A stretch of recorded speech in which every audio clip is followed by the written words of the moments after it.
Sayın Valimizi alkışlarıyla yerine uğurluyoruz. Çok teşekkür ediyoruz katkıları için. Cumhuriyet Halk Partisi Antalya İl Başkanımız Sayın Semih Esen programının yoğunluğu dolayısıyla müsaade istediler. Ayağınıza sağlık, geldiğiniz için çok teşekkür ediyoruz.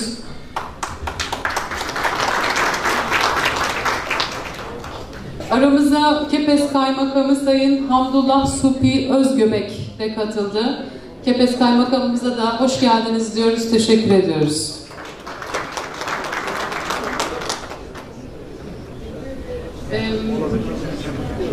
İlçe belediye başkanlarımızdan Muratpaşa ve Konyaaltı belediye başkanlarımız birazdan aramızda olacaklar. O süreçte bir 5 dakika mola verelim. Belediye başkanlarımızı da ağırladıktan sonra sempozyumumuza, konferansımıza geçeceğiz. Teşekkürler.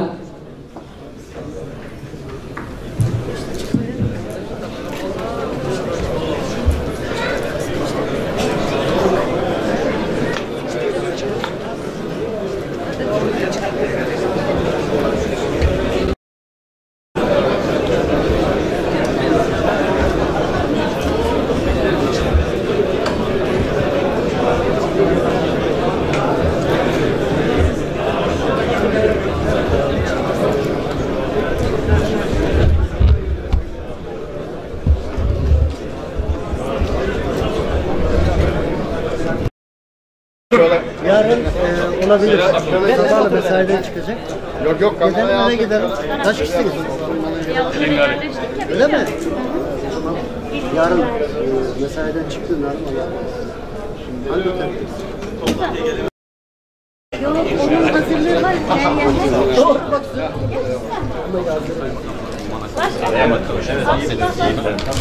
Selam. Şöyle.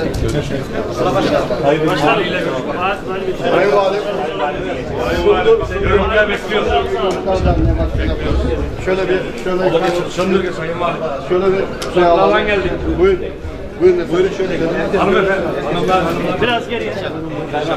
Şöyle. Sayın Kaymakam.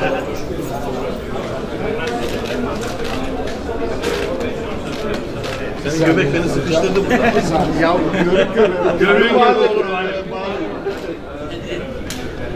Aldın mı Mesut? Evet, hoş geldiniz. Tamam başkanım.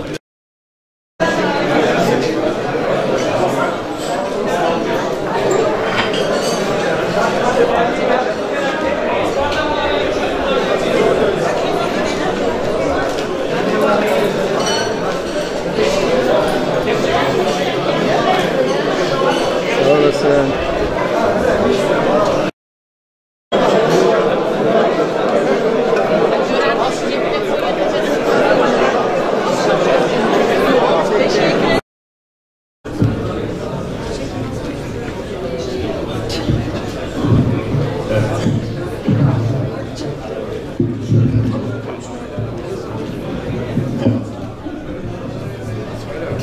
Türkiye'mizin dört bir tarafından kopup gelen çok değerli Yörük kardeşlerim, dernek başkanlarımız, yöneticilerimiz, değerli arkadaşlarımız, ev sahibi derneğimizin değerli başkanı, yöneticileri, bu arada bu şekilde bir salonda Yörük üzerine, Yörük'ün dünü, bugünü, geleceği üzerine söz söylemek için gelmiş bilge insanlarımız, konferans verecek olan çok değerli akademisyenler, hepinizi saygıyla, sevgiyle selamlıyorum. Bir arada olmaktan gurur duyduğumu ifade ediyorum.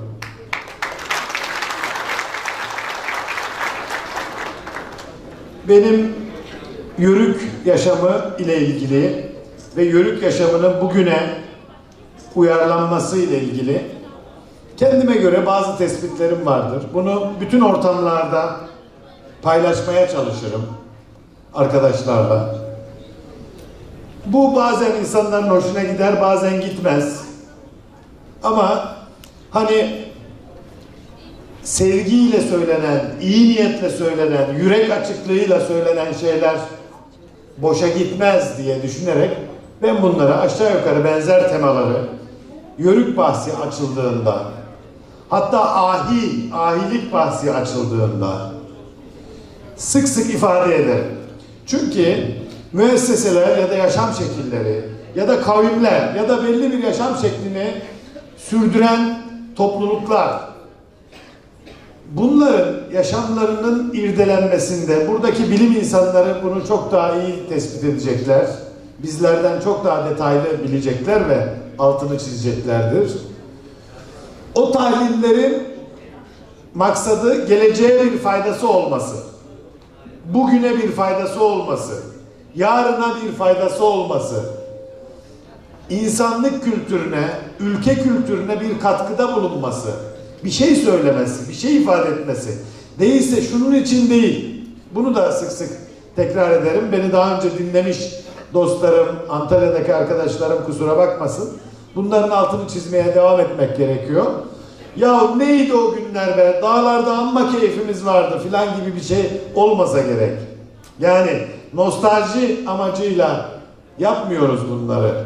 Muhakkak çocuklarımıza bir şey söylemek için, ülkemize bir şey söylemek için, gelecekte bunlardan faydalanmak için ne yapıyorduk, neden iyiydik, ne yaptık da iyiydik, onları görüp gelecekte de iyi olmak için, yararlanmak için özü itibariyle bu toplantıları yapıyoruz, yörük buluşmalarını yapıyoruz, duygulanıyoruz. İşin içinde romantizm de var tabii. Çünkü hepimizin belki yarım kuşak, belki bir kuşak öncesinde, belki iki kuşak öncesinde belli bir yaşam şekli var. Şimdi ana hatları çok uzatmadan, birazdan konuşmacılarımız zaten olacak. Ana hatlarıyla şunu ifade edeyim. Bir kere yörük barışçı bir topluluk. Niye? Öldürmeyle düşman tükenmez de ondan. Yörük hayvanlı yaşatmak için, ki insanı yaşatmaktır özü. Dağlarda gezen kişi topluluklarla karşılaştığında ne yapacak? Barışçı davranacak. Çaresiz kalmadan kavga etmeyecek. Bu barışçılık herkesi hoşgörüyle karşılamayla sonuçlanacak. Herkesi olduğu gibi kabullenecek. Kimseyi yargılamayacak. Kimseyi kendine benzetmeye çalışmayacak. Ya da kimseye benzemesi de mümkün değildir zaten yörüğün. Kendine özgü bir hayat şekli olan bir topluluk. Demek ki ne? Yörük farklı yaşam şekillerine ve farklı insan gruplarına karşı çok hoşgörülü. Bugün bu hoşgörü lazım mı bize? Çok lazım. Her zaman lazım. Zaten başımıza ne gelirse hoşgörüsüzlükten, bizim gibi olmayanı şeytanlaştırmaktan, bizim gibi olmayanı kötü görmekten, kalp gözümüzü kapalı tutmaktan gelmiyor mu başımıza ne gelirse? Ondan geliyor. Çok kolay zıtlık üretiyoruz. Çok kolay bölünüyoruz. A, B, C, A'cı, B'ci, C'ci filan falan. Ucu bucağı yok. Demek ki bu bize çok lazım. Yörüğün hoşgörüsü bize çok lazım. Çocuklarımıza çok lazım. Geleceğimiz için çok lazım bize bu. Başka? Peki yörüğün yaşantısında katı bir hiyerarşi var mı? Yani böyle bir sülale egemenliği, babadan oğula geçen böyle bir beylik ya da böyle beyoğlu diye giden bir şey, yattığı yerden bey olmak var mı? Var. Yok böyle bir şey. Asla yok. Tersine en çok kim çalışırsa, en çok kim faydalıysa bey olan o. Peki bazen bir kadın da bey olabilmiş mi? Değil mi? Çok var. Efsaneler var. Bizim bu bölgenin en ünlüsü, sık sık onun bir türküsü var. Onu ben arkadaşlarımla paylaşıyorum. Mesela bizde Selin Nazaba var. 100 sene olmuş öleli. Hala efsane. Yaylası var. Kendi adında yaylası var Selin Nazaba. Niye? Selin Nazaba bilge bir kadın. Selin Nazaba yörüğün hayatını kolaylaştıran gerçek bir bey. Ulursun koca köpek ulursun, çıkar Barcın yaylasında Selin Nazaba'nı bulursun, gözün görmez, dizin tutmaz, sen de benim gibi yurt yerinde kalırsın. Selin Nazaba böyle birisi. Ve şu anda da Selin Nazaba adında yayla var. Nerede? Karaman Göktepe'de. Merak edenler ziyaret edebilir. Çok var örneği. Demek ki öyle kara gürültüye göre, kas gücüne göre bilmem işte bıyığına, boyuna, posuna göre değil. Faydalıysan, işe yarıyorsan beysin. İşe yaramıyorsan bey değilsin. Öyle değil mi? Ali de beyim de taş başında oturur. Sakalı da yok, bıyıkları terledi. Sonra vefat ediyor biliyorsunuz, düşüyor. Kaç yaşında olabilir Ali Bey? Muhtemelen 16-17. Demek ki yaş sorunu da yok. Değil mi? Yörük böyle bir topluluk.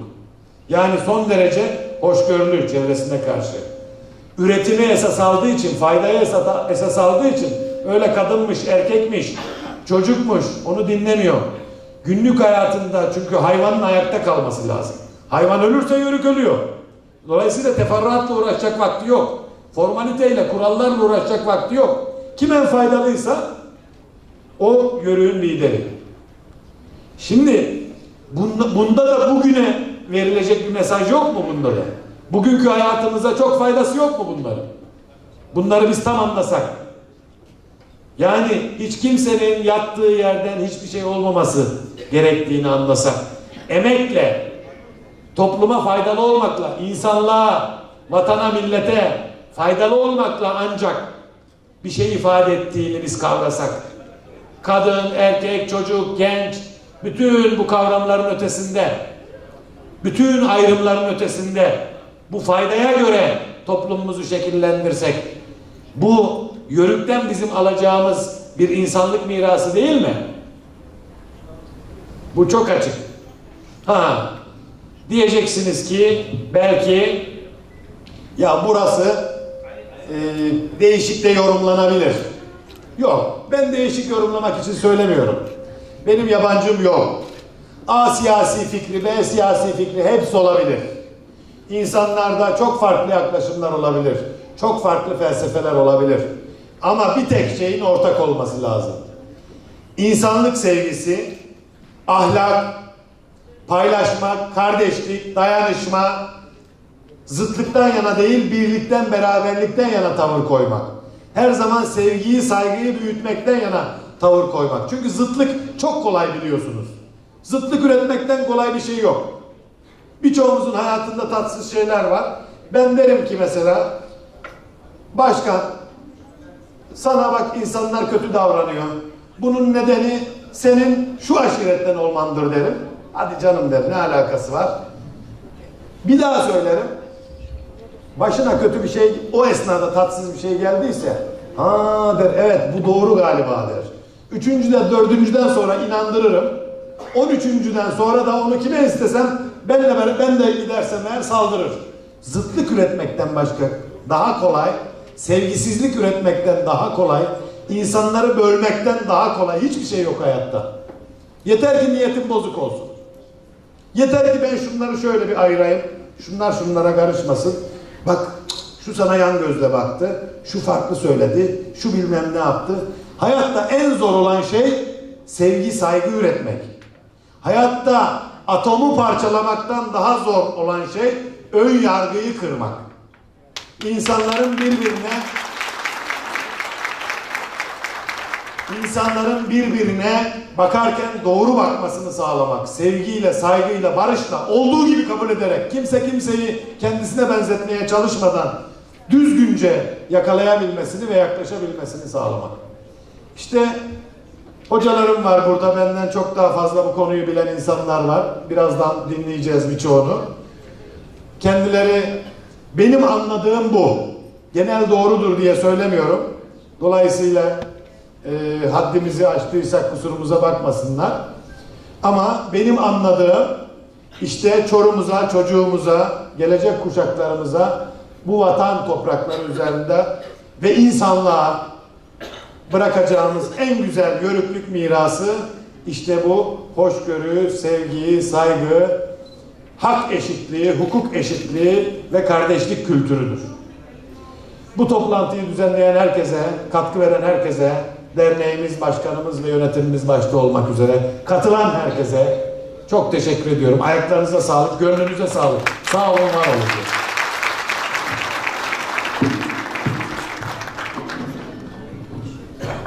Sayın Abdullah Duman'ı da buraya davet ediyorum. Muratpaşa Belediyesi'nin de bu organizasyonun gerçekleşmesinde, sizlerin bir araya toplanmasında çok önemli katkıları oldu. Başkanımıza bir teşekkür plaketi vereceğiz. Alkışlarınızla eşliğinde kendisine teşekkür ediyoruz.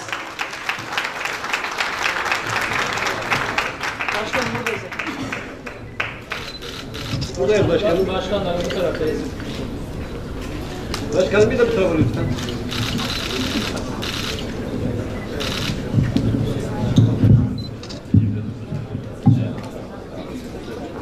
Rica ederim.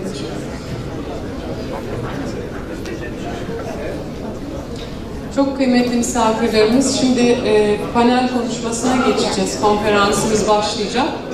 Çok değerli, çok kıymetli konuklarımız var. Öğretim üyelerimiz, yazarlarımız var. Onlarla bilgileneceğiz, kayıt alacağız. Panelimizin moderatörü, yani yöneticisi olarak Profesör Doktor Orhan Özçatalbaş bizimle olacak. Buyurun Orhan Bey. Alkışlarınızla onu davet ediyorum. Diğer konuşmacılarımızı da sırasıyla okuyorum. Akdeniz Üniversitesi Sosyoloji Bölümü öğretim üyesi Sayın Profesör Doktor Sevinç Güçlü, kültürel değerlerin toplum hayatındaki önemi konusunda konuşacak. Araştırmacı yazar Doçent Doktor Sayın Nesrin Sipahi Kıratlı, Balkanlarda Yörükler konusunda konuşacak. Araştırmacı yazar Doktor Mehmet Ak, Teke Yörükleri ve Yörükler konusunda. Kırşehir Ahyevran Üniversitesi Ahilik Kültürünü Araştırma ve Uygulama Merkezi Müdürü Öğretim Görevlisi Sayın Doktor Kazım Ceylan, ahilik konusunda.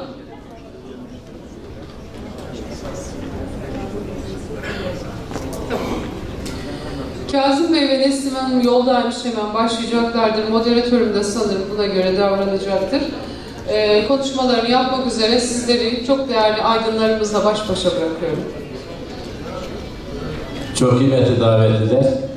Biliyorum ki ben sizlere çok hasretim. Sizler de birbirlerinize çok hasretsiniz.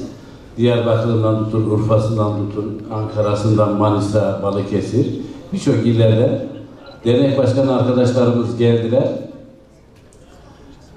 Bu konuşmalarımızı yapacağımız uzun zamanlarımız olacak. Kendi aramızdaki sohbetlerimizi. Benim sizden istirhamım, burada hocalarımız konuşurken kendi aramızda mümkün mertebe konuşmamaya çalışalım. Hakikaten de bu çalıştaydan, bu arama konferansından, bu soru konferansından Antalya'da bir netice çıksın. Derneklerimizin birliği, kendi aramızda kardeşlik duygularının gelişmesi için bunlara ihtiyacımız var. Özellikle bilim adamlarımız konuşurken lütfen telefonlarımızın sesini keselim. Kendi aramızda da uğultuya varan konuşmalar lütfen yapmayalım. Çok teşekkür ediyorum.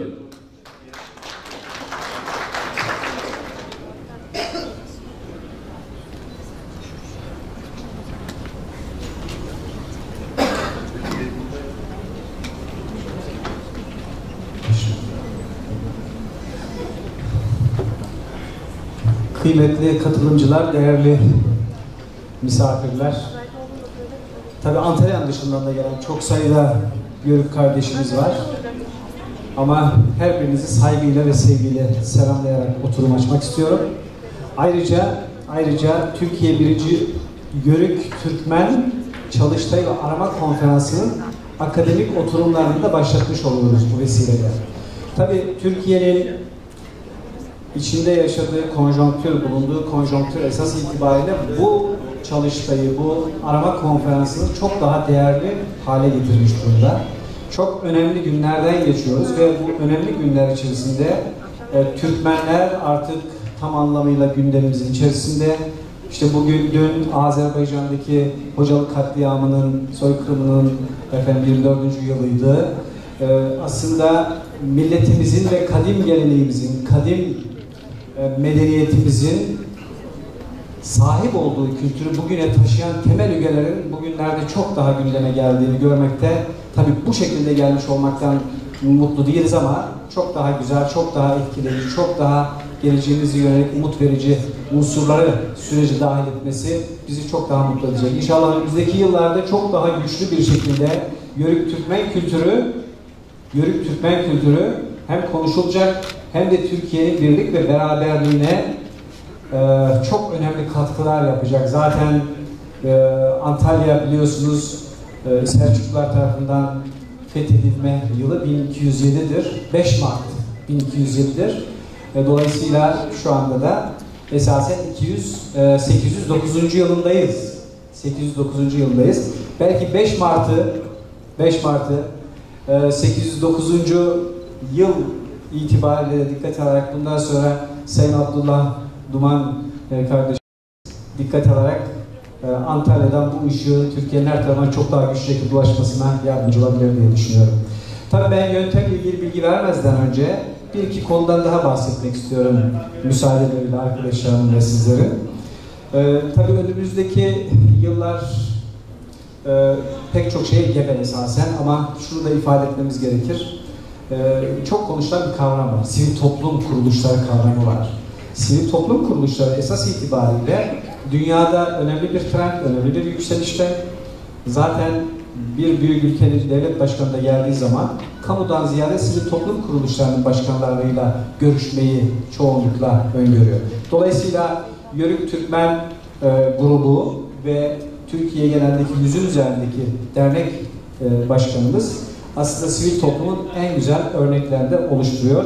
Belki bunların zaman içerisinde bir üst organizasyon veya uluslararası düzeyde başka bir şekilde hayata geçirilmesine dönük işlemler yapabilir diye düşünüyorum. Global lokalizasyon dedikleri bir kavram var. Hem global olacağız hem de lokal yani yerelden besleneceğiz. Kendisini yerelden beslemeyen, kendi sahip olduğu değerleri unutan ve bu değerlere arkasını dönen toplumlar ve milletler zaman içerisinde yavanlaşmıştır. Asli özelliklerini kaybetmiştir ve kimlik bunalımına girmiştir. Ne mutlu ki Türkiye'nin böyle bir değeri var. Türkiye hakikaten onlarca yıldan beri her ne kadar biz biliyorsunuz bir de Cumhuriyet'in başlangıcıyla tarihimizi başlatmak gibi bir yanlışa düşüyoruz. Yani Türkiye Cumhuriyeti 23'te kuruldu. Çok önemli bir değer bizim için. Ancak bakınız 1207'den bahsediyoruz. 1071'den bahsediyoruz. Dolayısıyla toplumları toplum yapan ve geleceğe taşıyan esas unsurlar değerlerdir. Kadim kültürün getirmiş olduğu unsurlardır. Bu bakımdan bu küreselleşeceğiz, küresel düşüneceğiz ama yerelde de çok başarılı olmak gibi bir zorunluluğumuz var. Tabii ben bir akademisyen olmam itibariyle Akdeniz Üniversitesi'nde 18 yıldan beri bir öğretim üyesi olmam itibariyle kırsal alan ekonomisi, kırsal kalkınma, kırsal turizm konularında da çalışıyorum. Ve sizleri ve konuşmacıları, değerli konuşmacılar dinlerken şöyle bilgilerimi gözden geçirdim ve kayıt düşmek gerektiğine inandım. Bir iki tane konu var, onu hemen hızlıca paylaşmak istiyorum. Örneğin bir tanesi Akdeniz Üniversitesi bünyesinde ki önümüzdeki günlerde rektörlük seçimleri ve benzeri işlemler olacak. Belki de ondan sonraki yapmamız gereken işlerden bir tanesi Yörük Türkmen kültürünü araştırma ve uygulama merkezi kurmak. Ve bu uluslararası düzeyde yapmak. Çünkü ben bakıyorum Abdullah Duman Bey'le de konuştuğumuzda bilgi bana ulaştı. Makedonya'da olsun, Azerbaycan'da olsun, uzak coğrafyalarda da bu kültürün sahipleri var. Yani biz Antalya'da yalnız değiliz, Türkiye'de yalnız değiliz. Bu süreci kucaklayan onlarca, yüzlerce, binlerce yürek var. Ve bu Türk milletinin esas itibariyle bir zenginliğidir. Bunu mutlaka dikkat almamız gerekir diye düşünüyorum. Ben yöntemle ilgili küçük bir açıklama yapmak istiyorum. Sonra da süreci başlatmak istiyorum. Değerli arkadaşlarımıza söz vereceğim. Evet, biz 5 değerli arkadaşımız birinci oturumda görev alıyorlar. Ve kendi alanlarında uzman ve yetkin arkadaşlarımız. Tabii ki çok uzun süre kendilerini dinlemek istiyoruz esasında, ancak yöntem itibariyle 10'ar dakikalık bir konuşma süresi, sonrasında da 5 kadar soru alarak karşılıklı tartışma yapmak istiyoruz. Bu yöntem konusunda mutabıksak, ki öyle olduğumuzu biliyorum, 10'ar dakika içerisinde arkadaşlarımızdan görüşlerini sizlerle paylaşmasını talep ediyorum. İlk konuşmacımız araştırmacı yazar Doktor Mehmet Ak. Kendisi Teke yöresi ve yörükler konusunda bize bilgi sunacaklar.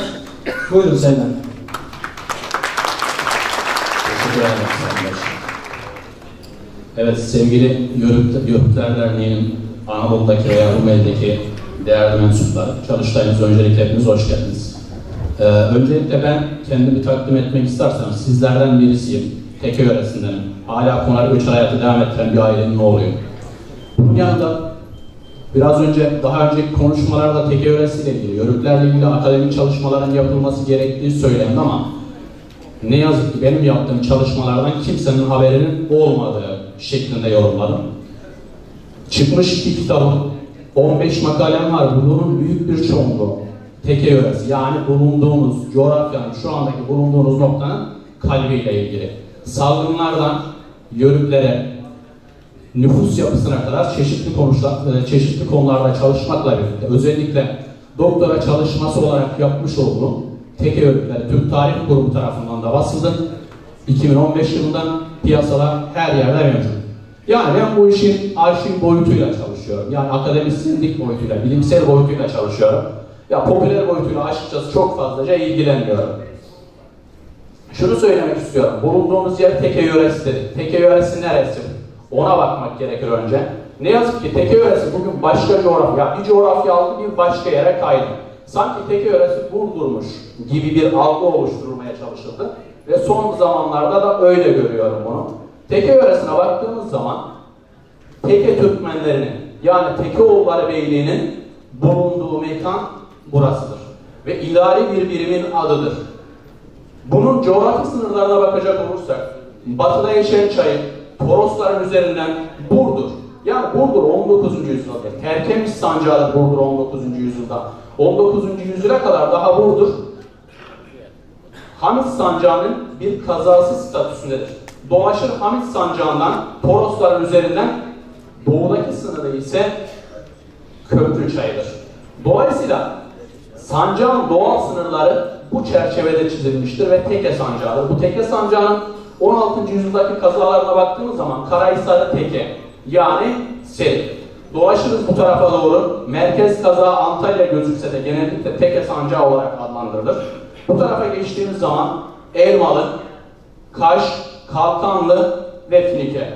Buna 17. yüzyıldan itibaren baktığımız zaman Kızılkaya kazasının ve aynı zamanda Bucak, namı diğer Girmeyin kazasının da dahil edildiğini, bunun yanında yine 19. yüzyıla gelindiği zaman İstanos nahiyesi, yani bugünkü Korkut ili nahiyesinin, Milli nahiyesinin, Karaöz nahiyesinin dahil edildiğini görmekle birlikte Tanzimat sürecinin müteakip, Tanzimat Fermanı'nın ilanından sonraki idari anlamdaki yapılanmalar çerçevesinde baktığımız zaman Karakoyunlu, Gebizli, Sarıkeçili gibi yörüklerin de idari bir statü kazandırılarak bu idari birimler içerisine dahil edildiğini görmek mümkündür.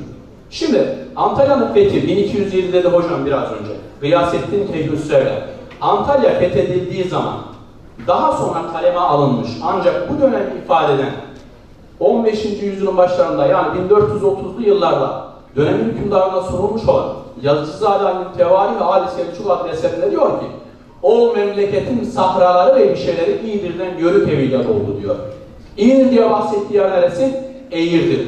İğdir, sayın dinleyiciler, İğdir 24 Oğuz boyundan birisinin adıdır. Ve Antalya'da Teke sancağında İğdir, Kemer'in eski adıdır. Ne yazık ki bugün bu isim değişmiştir.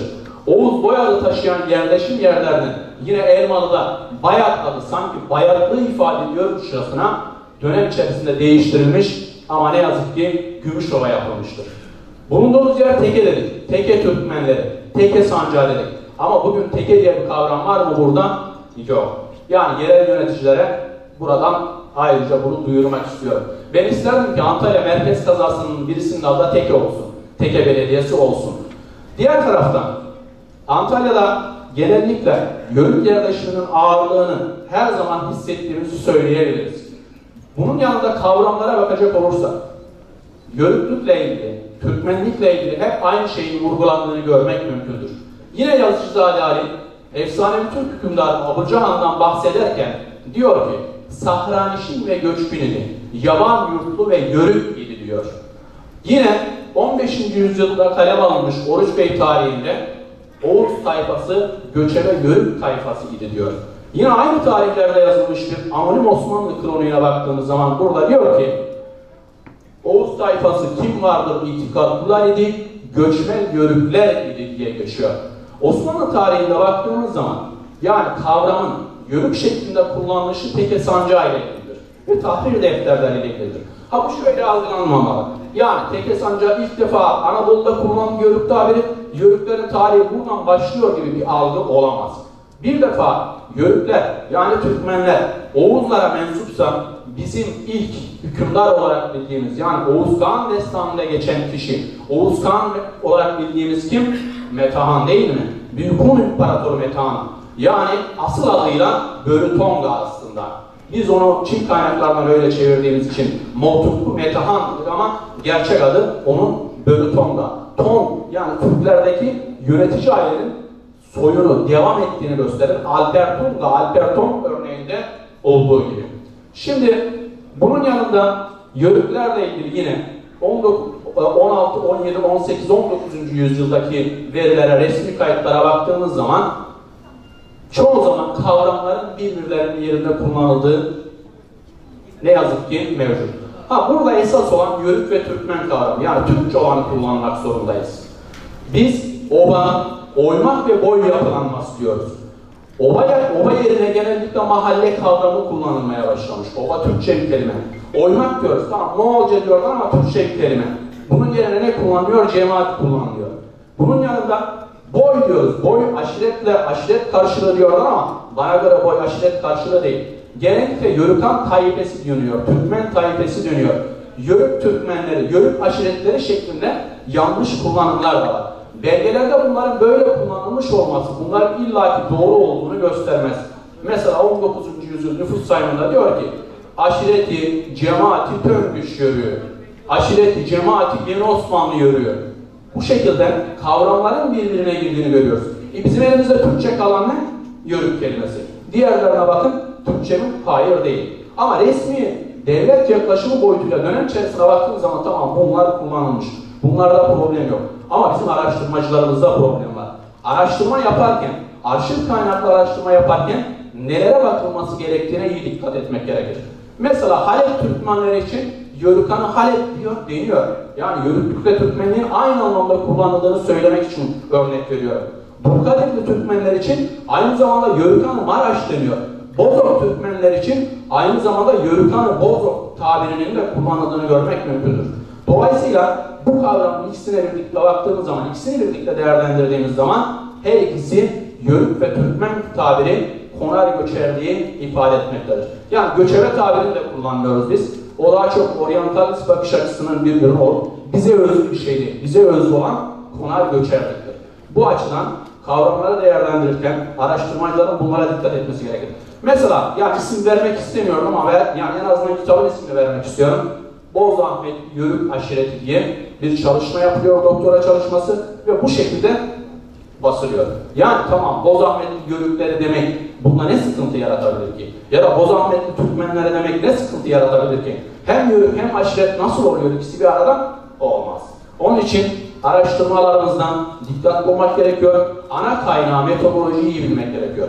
Bu konu son zamanlarda çok popüler. Herkes ben de bir şey yazdım diye ortaya atıp bir şeyler yazmaya çalışıyor. Evet onları yani çabalar açısından kutluyoruz ama doğru şeyler yazsın ki biz de onları düzeltmek için zaman harcamayalım. Evet sevgili dinleyiciler sözlerimi burada bitirirken şunu söylemek istiyorum. Antalya doğusundan batısına yani Teke Sancağı doğusundan batısına 1455 tarihlerinden başlamak üzere günümüze kadar bu Torosların üzerinde ve eteğinde görmüş olduğunuz köy adları hemen hemen her birisi birer Yörük, Oba, Oymak ve Boy adıdır. Bunu da ayrıca sizinle paylaşmak istedim. Yörükler konusu yani Teke Yörükleri konusu bu boylar ve oymaklar burada saymakla bitiremeyiz. Çok sayıda yer adı. Zaten bu yörede yaşayanlar, bu coğrafyada yaşayanlar mutlaka kendilerinin bulundukları coğrafya isimlerini verdiklerini göreceklerdir. Beni dinlediğiniz için süremiz de sınırlı, kısıtlı. Teşekkür ederim. Teşekkür ediyoruz. Sevgili Mehmet Akar. Efendim şimdi tabii konu çok derin ve ayrıca Mehmet Bey'in son yazdığı bir kitap da var bu konuda. Bu bakımda bizim onlarca, binlerce ya da yüzlerce oymak, ova vesaire var derken bunlar hakikaten dokümente edilmesi gerekiyor. Bu da bir akademik çalışma gerektiriyor. Dolayısıyla eğer bir araştırma merkezi öngörülecek olursa burada mutlaka buna yönelik, çünkü estetik bakıma Türk tarihini de tamamen gözden geçirmiş oluyoruz. Yani sadece bir Türkmen ya da bir Yörük kavramında somutlaşmış bir kimlikten bahsetmiyoruz. Tümüyle Türk tarihimizden bahsediyoruz, geriye doğru. Tabii ben değerli hocamız Profesör Doktor Sevinç Güçlü hanımefendiye şimdi sözler vereceğim. Ama daha önce anons edilen ancak gelmeyen panelistlerimizden gelen arkadaşlarımız varsa onlar da lütfen buraya gelmelerini talep ediyorum. Şimdi değerli Sevinç Güçlü hocamız kültürel değerlerin toplum hayatındaki önemi üzerinde duracak. Buyurun Sayın Hocam.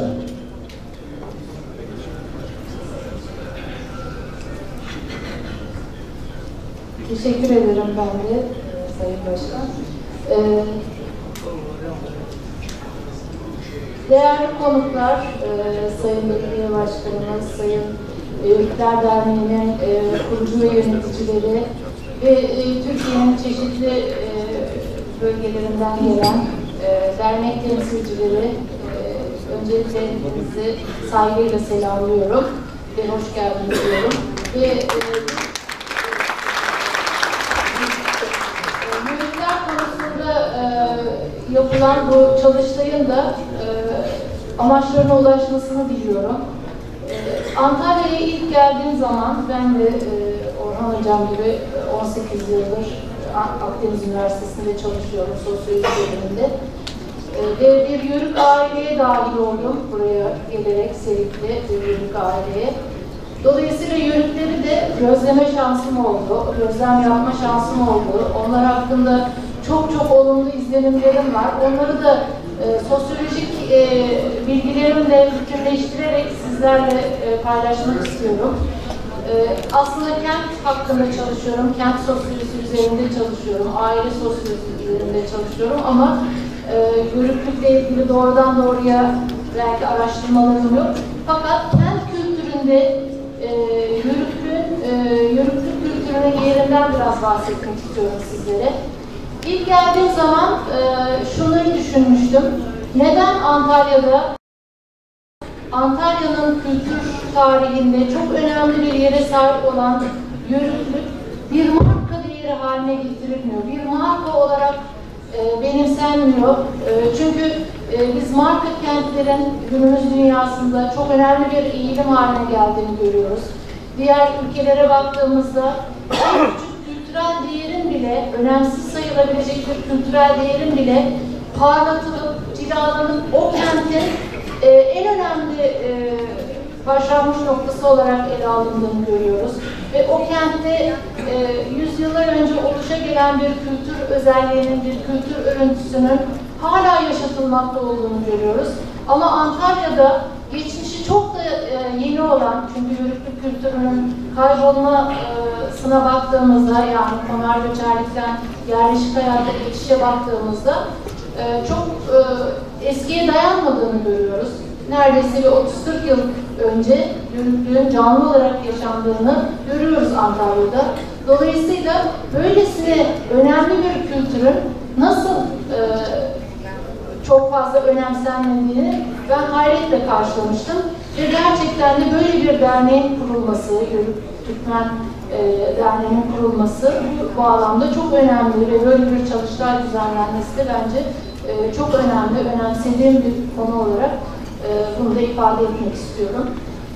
Konuşmamın ana hatlarına bakacak olursak, öncelikle sizleri çok fazla da sıkıcı verilerle uğraştırmak istemiyorum. Genel anlamda sivil toplum kuruluşlarının toplum içindeki yeri, işlevleri ve özellikle sivil toplum kuruluşlarının kültürel değerleri aktarmada ne gibi konulara dikkat etmesi gerektiği ve biraz önce de söylediğim gibi yörük kültürü üzerine gerçekleştirmiş olduğum gözlemler ve yine okumalarım sonucunda sizlerle paylaşmak istediğim noktalar olacak. Onlar üzerinde duracağım. Genel olarak baktığımızda insanın sosyal bir varlık olması, onun kendine benzeyen, kendi gibi olan, duygularını, düşüncelerini rahatlıkla paylaşabileceği diğer insanlarla, kendi kültüründen olan insanlarla bir araya gelmesine yol açmış. Sivil toplum kuruluşları da işte bu ihtiyaçlardan ortaya çıkmış.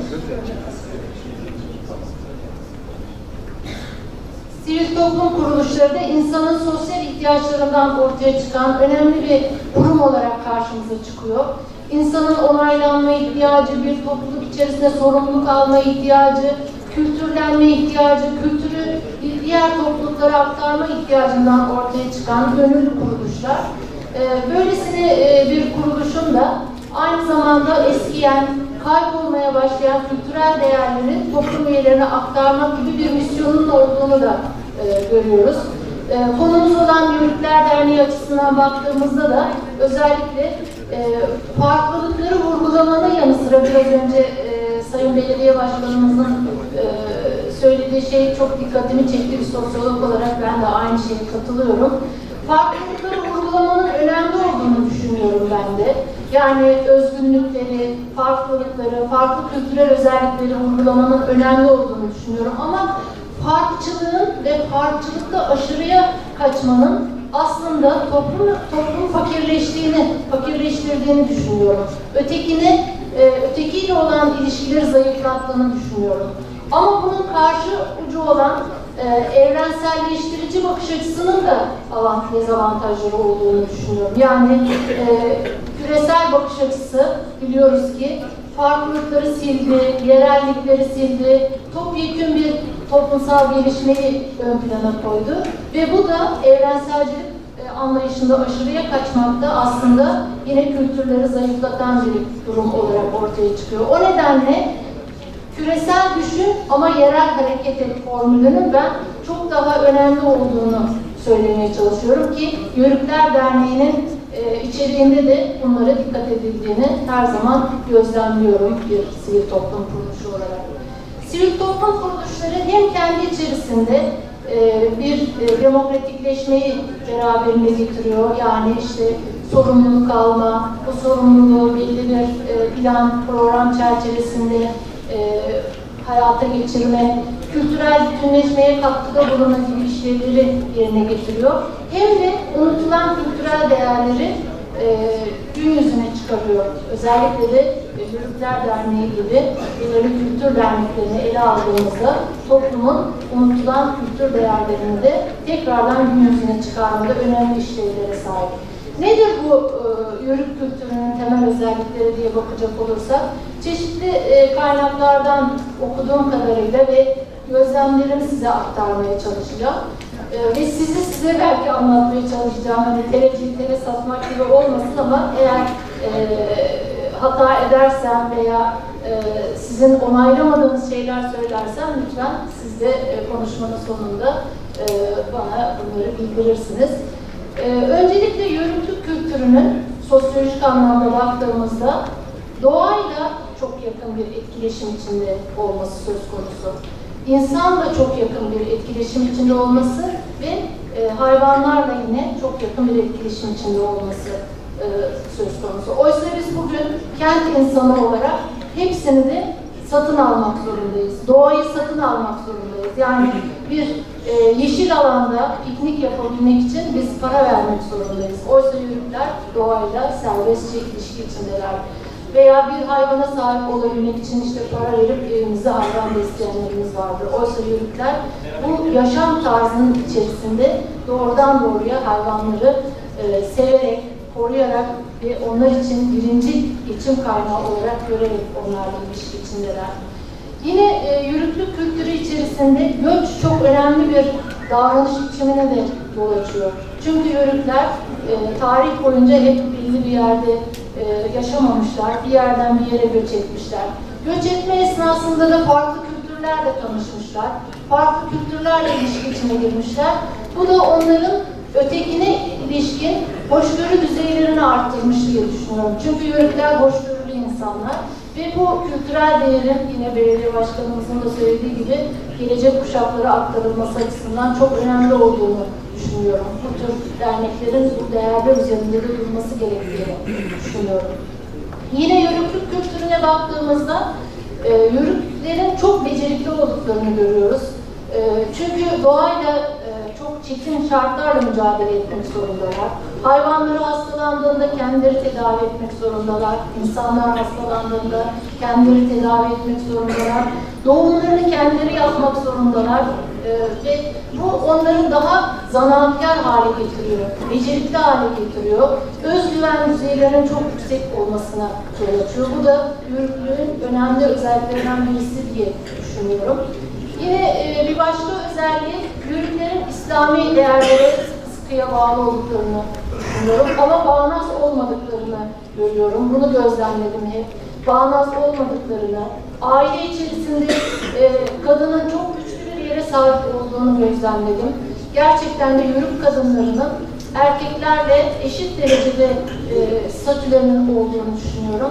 Çünkü erkekler olmasa bile hane içerisinde kadınlar çocuklarının beslenmesini sağlayabiliyorlar, onların karınlarını doyuruyorlar,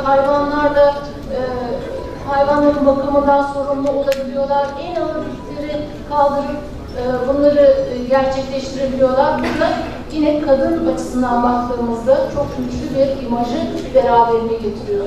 Tabii ki yörüklerin aile yapısına baktığımızda da yine benzer bir kültürel örüntüyü görüyoruz. Geniş aile yapısı, üç kuşağın bir arada yaşadığı aile yapısına sahip olduklarını görüyoruz. Ancak tabii ki son dönemde baktığımızda yörüklük kültürünün zayıflamaya başladığını, özellikle eğitim alma nedeniyle gençlerin işte kente göçlerin başladığını, yerleşik hayata geçişle beraber iki kuşaklı aile yapısının, çekirdek aile yapısının ortaya çıktığını gözlemliyoruz. Tabii ki bu bir dezavantajı da beraberinde getiriyor. Yani çekirdek aile yapısı içerisinde büyüyen çocuklar, anne baba çocuklarla birlikte geçmiş kuşakların nasıl yaşadıklarına dair, onların ne gibi güçlüklerle karşılaştıklarına dair, onların sahip oldukları kültürel değerlerle ilgili çok fazla bilgi sahibi olamıyorlar. Ve o hoşgörü dediğimiz, özgüven dediğimiz, eşitlikçilik dediğimiz değerlerin de çok fazla gençlere aktarılamaması söz konusu oluyor. Bu tabii ki önemli bir boşluğu da yaratıyor toplum içerisinde. Özellikle kentleşmeyle beraber insanların nüfusun büyük bir bölümünün biz kentlerde yaşadığını görüyoruz. Ve çekirdek aile kompozisyonu içerisinde. O zaman işte bu tür derneklerin bu misyonu yerine getirme konusunda çok önemli olduklarını düşünüyorum. Yani bu tür kültür derneklerinin, kültürel kimlikle ilgili derneklerin mevcut olan kültürel değerleri yeni kuşaklara aktarma, yeni kuşaklara benimsetme ve bu kültürel değerleri geniş toplumsal yapı içinde bütünleştirebilmenin çok önemli olduğunu düşünüyorum. Ve sözlerime son verirken bu çalıştayın, gerçekleştirilecek olan çalıştayın özellikle kent kültürüne katkıda bulunmasını diliyorum. Yine Antalya kentinin bir kimlik kazanmasına katkıda bulunmasını diliyorum. Antalya kentinin bir marka değeri olarak yükselmesine katkıda bulunmasını, Antalya'nın ekonomik kalkınmasına, kültürel gelişmesine katkıda bulunmasını diliyorum. Ve sözlerimi burada ben de son veriyorum. Teşekkür ederim.